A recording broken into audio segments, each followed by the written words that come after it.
The cold wind howled across the valley, carrying whispers of ancient hymns and fervent prayers. Anita huddled inside her tent at the foot of sacred death, the great gun of Vulcus, her heart pounding with anticipation. A pilgrim among many, she had traveled across the war-torn expanse of the Imperium to pay homage to this titan of death, a colossal weapon revered for its divine purpose and unparalleled might. Having journeyed from a remote hive world, a place where the echoes of war often drowned out the voices of the faithful, Anita bore the weight of loss. Her parents had fallen victim to a Xenios raid, their lives extinguished in the blink of an eye.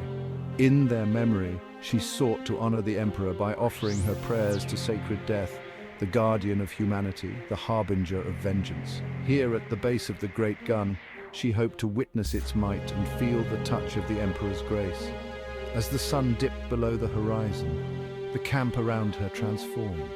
The light of her lumen flickered, casting eerie shadows against the tense fabric.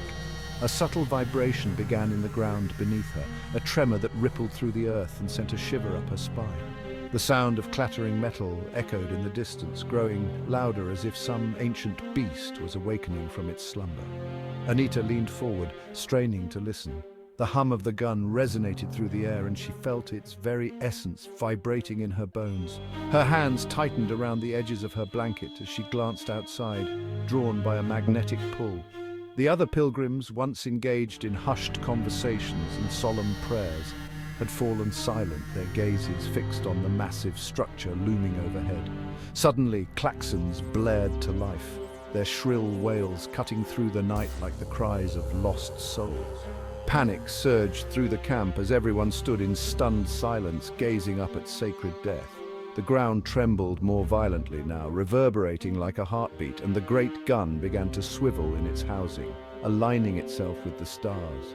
A collective gasp arose from the gathered crowd. The air thickened with tension and dread, and sacred hymns rose from their lips almost instinctively, a desperate attempt to appease the fury of the weapon. "For the Emperor! For the Imperium!" they chanted, voices rising in unison. But as Anita looked around, her heart sank. The ground beneath their feet, the very site they had chosen to pay their respects, was scorched and blasted. The realization struck her like a bolt of lightning. This was no holy ground. This barren earth bore the scars of sacred death's previous discharges, its wrathful cleansing leaving nothing but desolation in its wake. She stumbled back, the horror of their situation dawning upon her.